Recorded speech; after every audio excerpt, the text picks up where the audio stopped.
Hello दोस्तों आज की क्लास में हम लोग डिस्कस करेंगे टू वेरिएबल लीनियर इक्वेशन का सॉल्यूशन बाय एलिमिनेशन मेथड। इससे पहले मैंने आपके साथ डिस्कस किया है टू वेरिएबल लीनियर इक्वेशन का सॉल्यूशन बाय सब्स्टिट्यूशन मेथड। अगर आपने मेरे उस लेक्चर को नहीं देखा है तो पहले जाकर के उस लेक्चर को जरूर देख लें, जिसका लिंक मेरे डिस्क्रिप्शन बॉक्स में दिया हुआ है। आज के क्लास में हम देखेंगे कि टू वेरिएबल लीनियर इक्वेशन का जो सॉल्यूशन है वो एलिमिनेशन मेथड से कैसे सॉल्व करते हैं।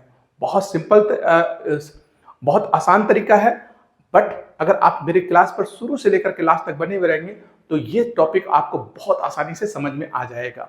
तो बिना देर किए हुए स्टार्ट करते हैं हम लोग एलिमिनेशन मेथड से टू वेरिएबल लीनियर इक्वेशन का सॉल्यूशन। तो इसके लिए हम लोगों ने एक एग्जांपल लिया है। देखिए ये एग्जांपल है 2x - 3y = 13 और 7x - 2y = 20। अब एलिमिनेशन मेथड में क्या करते हैं बच्चे कि सबसे पहले कोई एक वेरिएबल, चाहे x चाहे y, दोनों इक्वेशन में इस वेरिएबल का जो कोफिशिएंट है उसको सेम किया जाता है, इक्वल किया जाता है। ये पहला स्टेप होगा। इसके लिए आप किसी भी एक कोफिशिएंट को सिलेक्ट कर लो। जैसे मान लो कि मैं यहाँ पर y सिलेक्ट कर लेता हूँ कि ये y है, इन दोनों का कोफिशिएंट दिखे, यहाँ पर 3 है और यहाँ पर 2 है। तो सबसे पहला टारगेट हुआ कि इसके कोफिशिएंट को आपस में इक्वल किया जाए।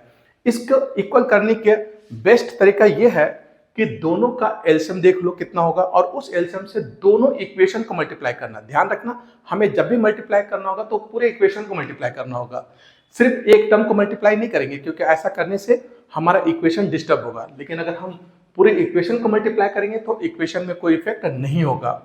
तो एलसीएम से हम दोनों के कोफिशिएंट को मल्टीप्लाई करेंगे, एक तरीका ये है।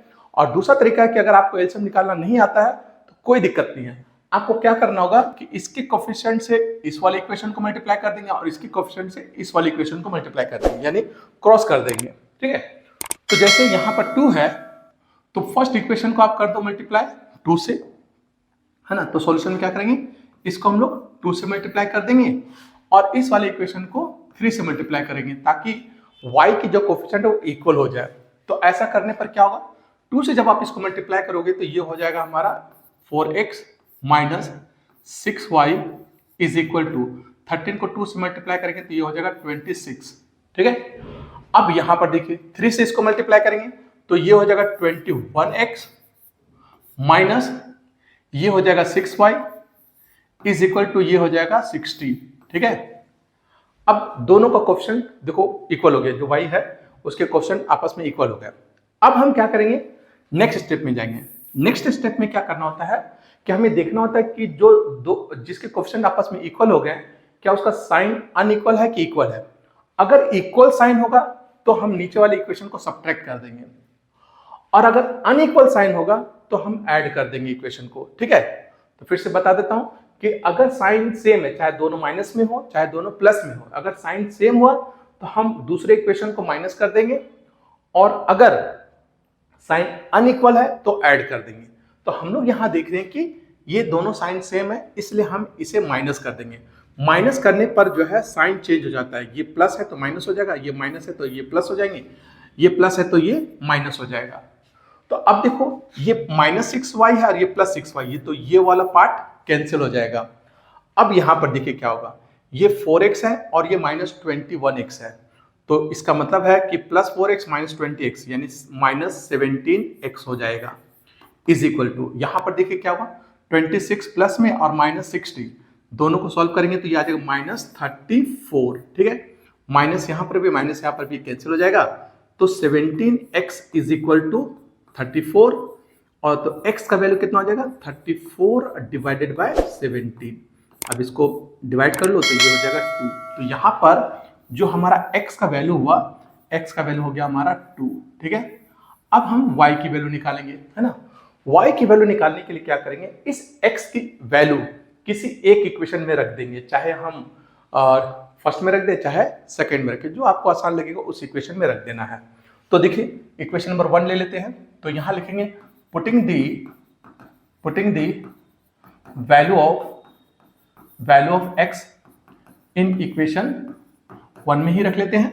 ठीक है, तो इक्वेशन 1 है क्या हमारा, इक्वेशन 1 है 2x - 3y = 30। तो यहां पर x की वैल्यू रख दो, तो 2 × x वैल्यू हमारा 2 है माइनस ये 3y इक्वल टू हो गया ये 13। तो ये हो गया 4 minus 3y is equal to 13। 4 को उस साइड भेज दो तो minus 3y is equal to हो जाएगा 13 और माइनस 4, है ना। तो ये हो गया minus 3y is equal to 13 में से 4 गया 9 हो जाएगा, ठीक है। यहाँ हो जाएगा 9, ठीक है, ये हो गया 9। तो y की वैल्यू कितनी हो जाएगी देखिए, तो y की वैल्यू हो जाएगी y इज इक्वल टू 9 और ये आ जाएगा डिवाइड में -3, तो ये 3 से कैंसिल हो गया 3, तो y की वैल्यू हो गया -3। तो ये हो गया y की वैल्यू और ये x का वैल्यू हो गया हमारा 2, है ना। तो इस तरह से हमने दोनों वैल्यू निकाल ली, ठीक है। अब ये दोनों वैल्यू सही है या गलत है, इसको वेरीफाई करने के लिए हम लोग क्या करेंगे, इन दोनों वैल्यू को हम इक्वेशन नंबर 2 में रख देंगे। इक्वेशन नंबर 1 में इसलिए नहीं रखेंगे क्योंकि इक्वेशन 1 से तो हमने y की वैल्यू निकाली है, तो इक्वेशन 1 में नहीं रखेंगे, हम इसे इक्वेशन नंबर 2 में रख करके वेरीफाई कर लेंगे। तो अब आते हैं हम लोग इसका वेरिफिकेशन कर लेते हैं, ठीक है। तो वेरिफिकेशन करने के लिए हम लोग सेकेंड इक्वेशन को यूज करेंगे। तो वेरिफिकेशन लिख दीजिए, वेरिफिकेशन, ठीक है। तो वेरिफिकेशन के लिए आप इक्वेशन नंबर 2 यूज कीजिए, जो कि कितना है equation number 2, 7x minus 2y is equal to 20। तो 7x minus 2y is equal to कितना है 20, ठीक है। अब यहां रखो, तो 7 और x वैल्यू हमारा 2 आया हुआ है तो 2 रख देंगे, -2 और y की वैल्यू -3 है तो -3 रख दिया, इज इक्वल टू हो गया ये 20। तो ये हो गया 14 और ये हो गया +6 इज इक्वल टू 20। तो देखिए LHS भी 20 और RHS भी 20, तो हेंस वेरीफाइड, है ना। हेंस ये हो गया वेरीफाइड, ठीक है। तो इस तरह से हम लोगों ने एलिमिनेशन मेथड के थ्रू x और y की वैल्यू निकालना सीख लिया है। तो बहुत आसान सा मेथड है, इससे रिलेटेड और जितने भी क्वेश्चंस होंगे आप इसी मेथड्स के, इसी कॉन्सेप्ट के थ्रू आप इसको सॉल्व करें, ठीक है। तो आई होप कि आपको ये लेक्चर समझ में आ गया होगा। अगर ये लेक्चर आपको समझ में आया है तो प्लीज इस लेक्चर को अपने दोस्तों के बीच में शेयर करें। और हाँ, अगर आप मेरे इस चैनल पर नए हैं तो मेरे इस चैनल को सब्सक्राइब जरूर करें, ताकि इसी तरह की वीडियो मैं आपके लिए बनाता रहूं। तो मिलते हैं नेक्स्ट क्लास में नए कॉन्सेप्ट के साथ, नए लेक्चर के साथ। Thank you.